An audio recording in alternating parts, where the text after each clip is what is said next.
Yan, for today's video, papakita ko sa inyo yung wiring diagram ng pagkakabit ng busina na loud horn, yung dual, yung mga PIA, yung mga Bosch.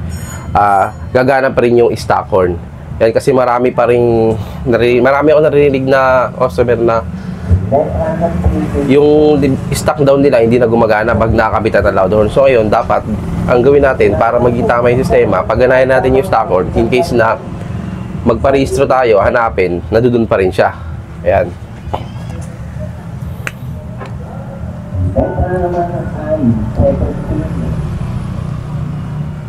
Sa ITC 7, number 17. Yan guys, magsisimula lahat yan sa dating linya na stock horn. Nandito dati nakakabit yung stock horn kasi negative niya. Ito yung magiging trigger nyo ngayon sa relay.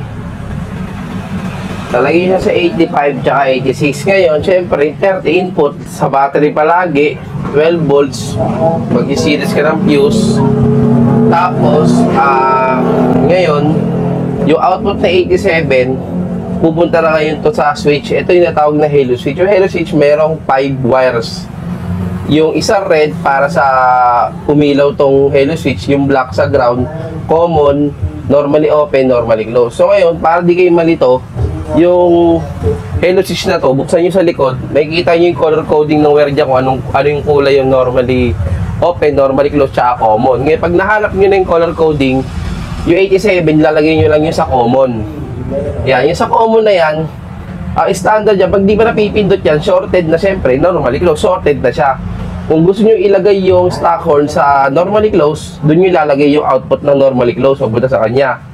Yung isang side, ground nyo lang. Tapos isa naman, sa NO, doon nyo naman ilalagay yung sa output papuntang PIA. Yung dalawang terminal ng PIA, shorted lang sa NO, tapos yung dalawang isa niya, natitira, ground lang. Yan, ganoon lang kasimple yan. Paano gumana yan? Once na nagpindot ka ng switch ng horn, magti-trigger ngayon yan, i-trigger ito relay, magkakasupply ito 87, papasok sa common. So ngayon, pag hindi ka pa naka-press, naka-normally close pa yan, tutunog ang busina. Ngayon, pag nag-press ka naman yan, mawawala sa normally close yan, ilipat dito sa line na normally open, tutunog naman yung PIA horn. So, ganun lang siya kasimple, napaka-basic lang. Kasi sa mga nagdi-DIY yun, ito na yung pinakatamang wiring procedure para gusto nyo pagganahin yung stock horn tsaka yung loud horn. Yun.